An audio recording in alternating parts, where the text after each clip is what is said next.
Hello, I'm Jacques, and today we are gonna make a very simple synthesizer.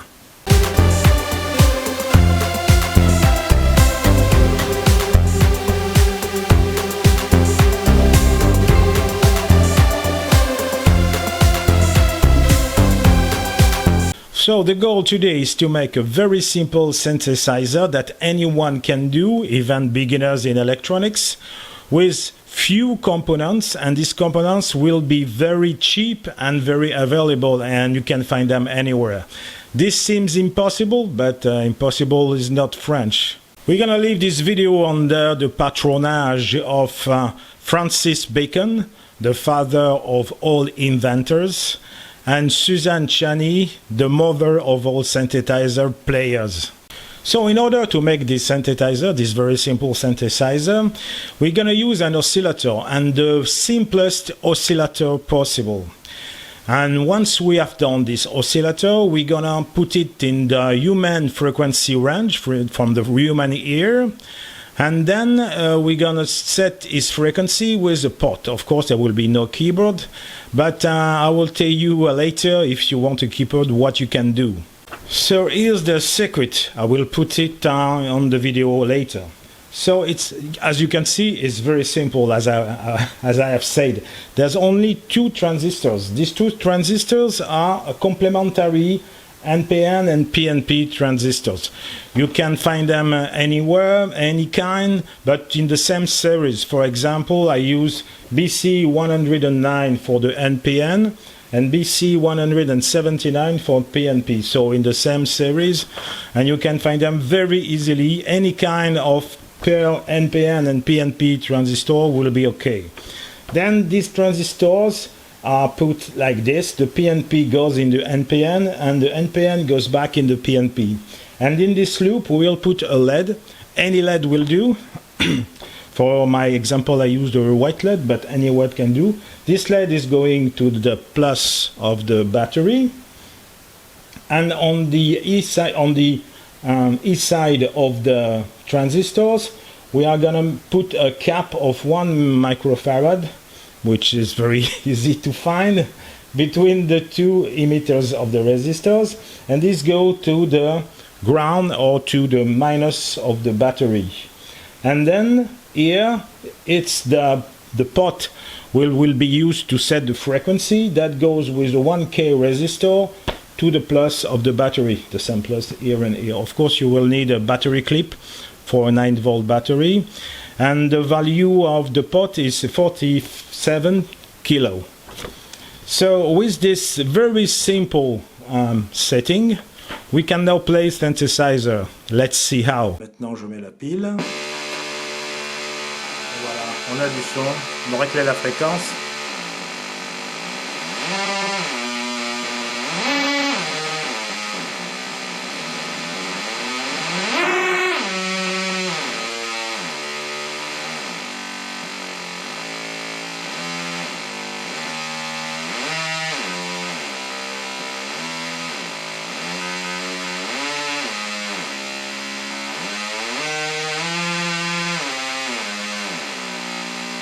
Donc voilà, on peut faire du synthétiseur.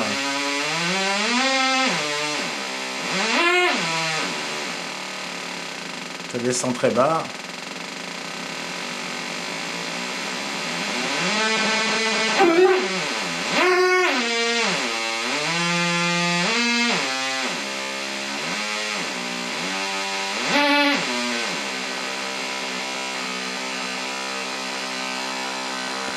So as you can see, it works, and you have a kind of triangle signal out of the transistors, and this kind of signal you can find in the expensive synthesizer. So then you can modify it with pedals and anything else than two transistors, one LED, one cap, and one resistor, and of course the pot.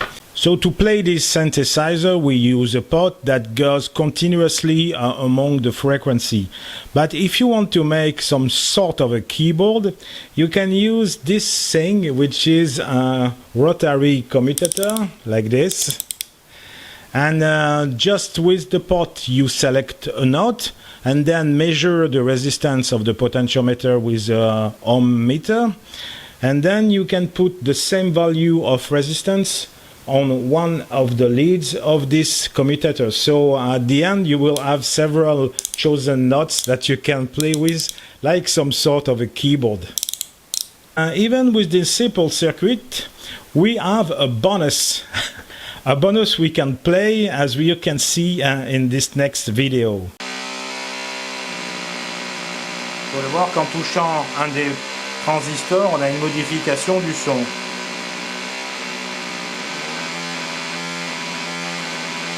Donc si en même temps on touche derrière,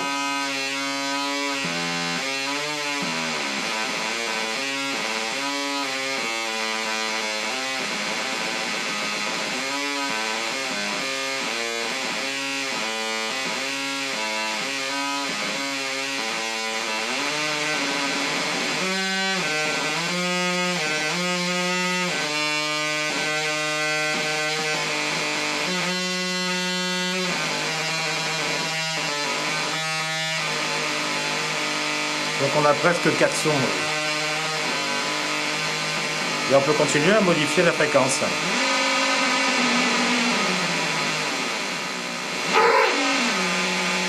Et après si on passe au-dessus,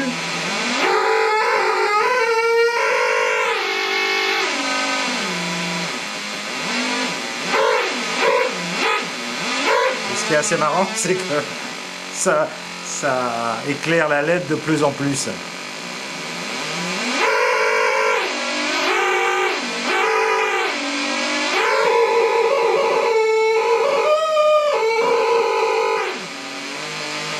So you can see, in addition to the usual way of playing this synthesizer with the pots, you can use some touching to modify its tone. And of course, this can be done through wires.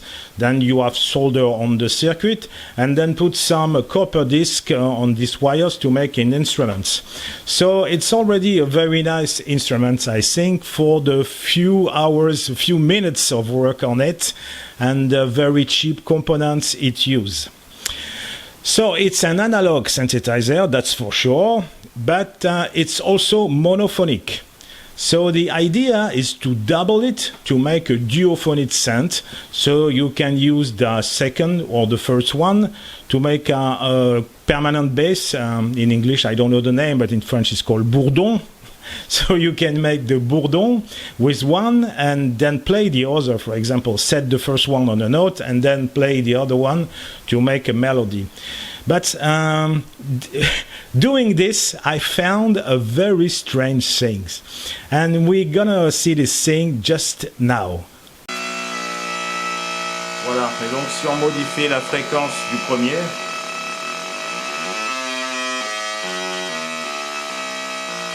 il y a une espèce de gamme.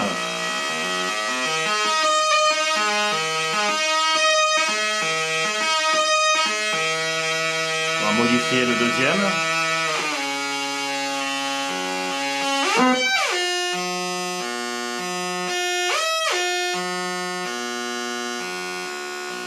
Et là, une espèce de gamme mineure, c'est assez étrange.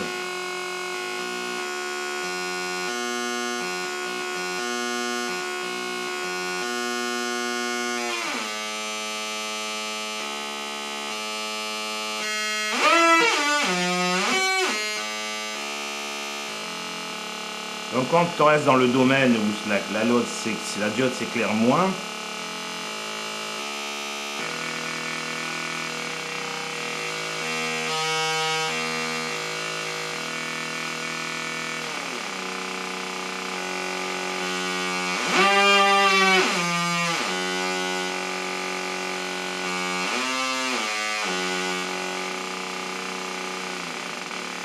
là on est très bas. Là on a moins la gamme, donc la gamme on l'a surtout quand le deuxième est branché en aigu en fait.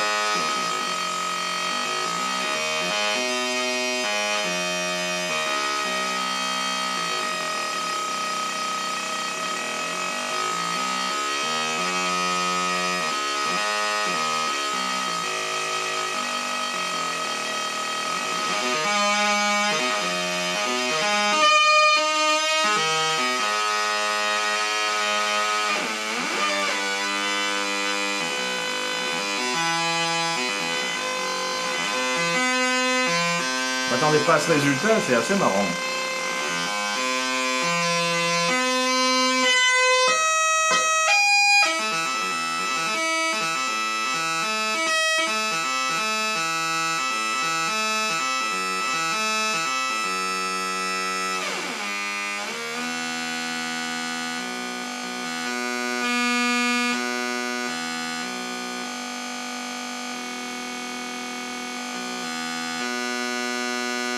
Donc on peut aussi rester sur une fréquence là et bouger ça.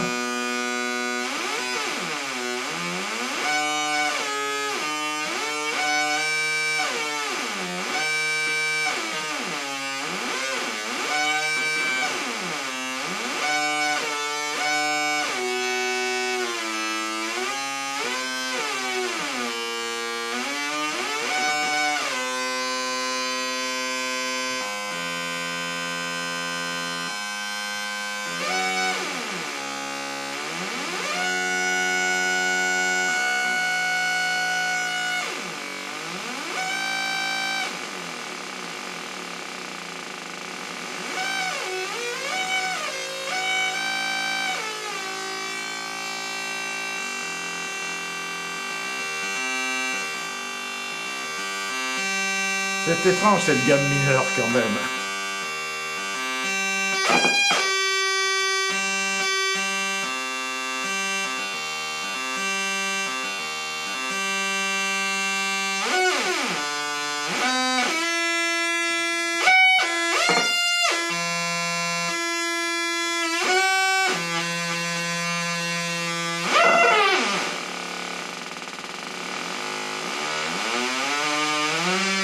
Donc là, quand on descend la fréquence sur le deuxième, on n'a plus la gamme.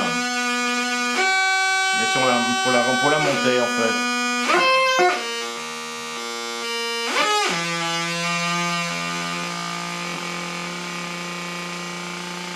Donc on a la... Si on écoute bien, on a...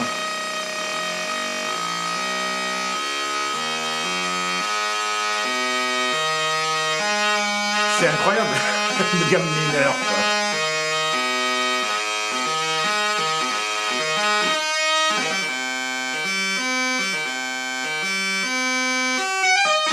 On dirait Roméo et Juliette de Prokofiev.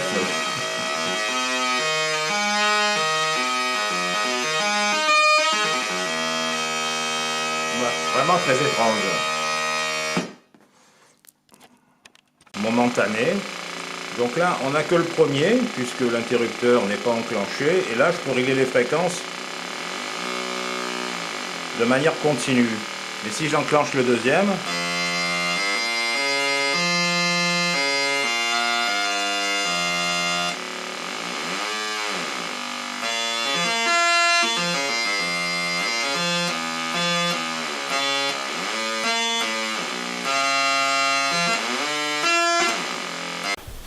So what I did is just double the circuit. I just made exactly the same circuit with exactly the same components, but they work on the same battery. So as you can see, the second synthesizer do not play continuously, I mean analogically. It plays by step in sort of an arpeggio. And this arpeggio is like, it's a little bit like Romeo and Juliet of Prokofiev, and I really don't know why. The explanation of this strange phenomenon is not mine. I don't know why it does this. So it's very interesting and it's very useful, but I have no explanation for this phenomenon. There's not a lot of people that can explain this to me. If you know the answer, of course, put it in the comments. But I think the only two people I know that could explain why the second synthesizer doesn't play continuously but play in a sort of an arpeggio will be the man from EEV blog, the Australian guy from the EEV blog, or the Professor Moriarty from Nottingham University. But they are very busy people, so I think I will not bother them with this problem. Anyway, it's very interesting to see that the second synthesizer does an arpeggio and not continuous notes. And if you are interested in electronic oscillators, there is this website that I found that is really incredible about this topic, and it's a NASA website. It's called the NASA Electronic Signal Generator website. So you put in Google NASA Electronic Signal Generators, and you will access to a website of the NASA where they put any oscillator you can imagine. There's no mine. Mine is not on the website. I did it myself. But there's a lot of very interesting things on this website, and that's come from the NASA, so I think you can trust it. So in conclusion, I think you will find, I hope that you will find this video interesting, and with this very easy to do synthesizer. It's very, very easy to do, anyone can do it. And the fact that you can touch it and have some more fun with it is a plus. And the second one that you put aside, just along on the side of the first one, will do this very weird arpeggio from Prokofiev. That's very interesting. So it's 5 minutes works, and it's worth. I think the work is worth the fun. Is you will have you have all fun making this thing. So I hope you enjoyed the video, and I hope to see you very soon. I will try to make more video in English. Usually these videos are in French, so excuse my English, but I will try to do more video in English for a wider audience. Thank you very much, and don't forget to subscribe.